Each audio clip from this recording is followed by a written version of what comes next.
Drake team, it's your boy Neal back with another reaction video, guys. Here we are with first visit to Australia, Trevor Noah Melbourne Comedy Festival.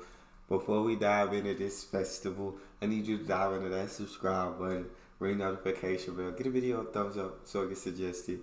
What you got? Please go crazy and welcome to the stage the wonderful Trevor Noah!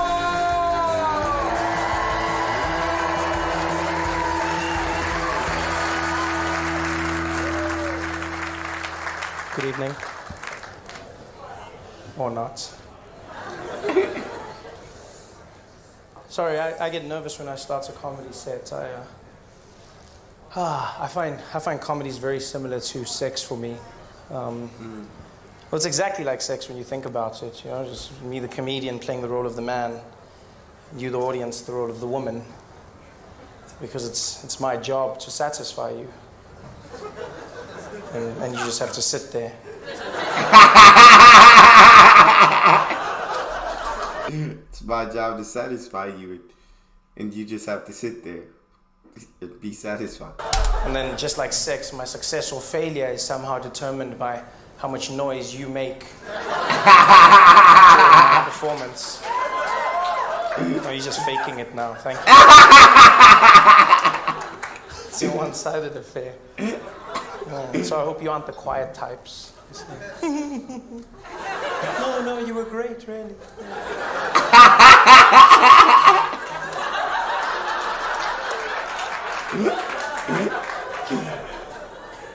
Makes it worse when a guy laughs in the middle of it. It's not meant to be funny. This is my first time in Australia, and I must say I'm enjoying it. After 2 days of traveling to get here, I finally arrived, and it's quite a quaint place. It wasn't supposed to take me that long. We were delayed. First delay was I got to the airport in Johannesburg. I was on a Qantas flight, and they said, sorry, sir, there's a bit of a delay. I said, how long? They said, 24 hours. Ooh. So that's not a delay, that's cancellation. Yes. It's another day. So they said, come back tomorrow. I came back the next day, and then we tried it again, and this time we were on the plane, and then there was another delay of about 4 to 5 hours. Where we were stuck on the tarmac, and the plane couldn't take off because the airplane wasn't balanced. I've never heard of that in my life. That's what the pilot... 4 to 5 hours? Nah, they better be serving free meals for that long of a delay, bro. It better be free meals coming around for everybody. That's crazy. That's insanity. Said, and like because he's a pilot, we believe him. He just said it because the pilot sounds serious when they're saying it. He came on. He said, "Ladies and gentlemen, I've got a bit of a problem on the plane.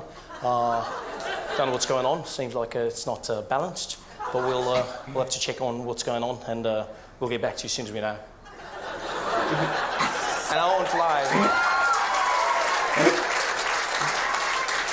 As soon as he said that, I looked at the fat people. But not in a bad way, not in a bad way, just in an objective manner, like, hey, you guys, you can't sit together. Yeah, the plane.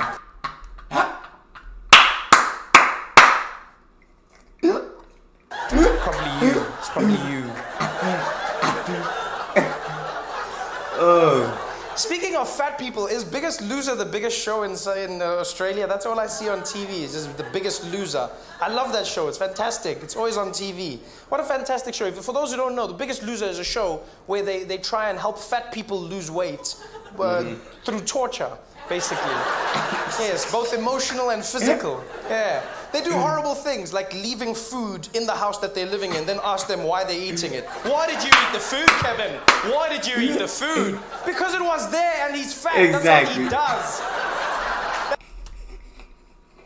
he does. It said because it was there and he's fat. That's why he does. He's gonna eat the food. How you gonna leave the food in the house and then blame him for eating it? That's what he does. How you think he got that big? That's like his specialty. You knew this before he came. Why are you now acting shocked? They should do a show about the people that make the show and call them the biggest assholes. That's what they should say. The show's not helping anybody. I love it. It's an amazing show. But yeah, so we were flying. So we flew. Flew from Johannesburg to Sydney. Sydney, you come in, and then you have to leave the airport and then go back into the airport to fly.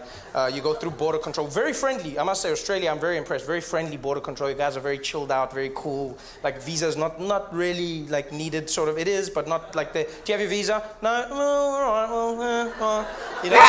I learned the secret to getting through from a few Chinese men that were ahead of me is that you just have to irritate the border police and then they just let you in. There's a guy ahead of me and the woman was asking him, excuse me, sir, where are you going to be staying in Australia? No, where are you staying? You're like, kangaroo. No, sir, where are you staying? Kangaroo.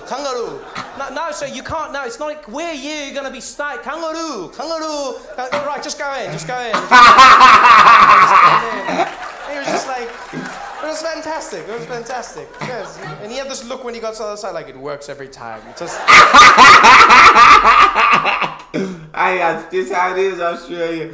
Actually, I feel like it is because I feel like if you've ever worked a job where you couldn't understand someone or they couldn't understand you, after a little while, you just go. I got other people I gotta get to. Go ahead, go. We not gonna understand each other. Just go. So there's a knowing look about him. So you come in, and it seems too easy because it is, because the border control is very chilled, but then you get like to the customs, which is the most hardcore place in the world. I don't know what the hell happened in Australia, but you guys need to chill out when it comes to fruit. People are standing there being strip shirts. Where did you get the apple? I don't care if you can't speak English. You're going to spend a week in quarantine, mate. Where did you get the apple? I don't care. Where's the apple from? You see people, it's like, there was a guy that was stopped for weed. Is that marijuana? Well, don't do it again. But you with the apple, where you came from. What did fruit do to your country? The guy with marijuana, I don't do that again. But you with the apple. It's such a weird place getting used to Australia because you finally come in and then you can't understand anybody. You really, really can't because like you guys say you speak English, but it's not. It's like you like you try, but then Thank you. You guys say you speak English, but you do not. That's just that Australian English. It's a whole other language. It's not English to us, but it is English. But to an American, it's not English. It's like it's not the kind of English I'm used to. I couldn't tell. Like sometimes it actually sounds like it's Chinese. I used to hear people making jokes about, there's all these Chinese, but then when you come, you don't know if the Australians are Chinese or not Chinese. Like, because it sounds the same to me, especially like a very deep Australian accent. It's very like people say things. Oh yeah, how you go? Oh yeah, oh.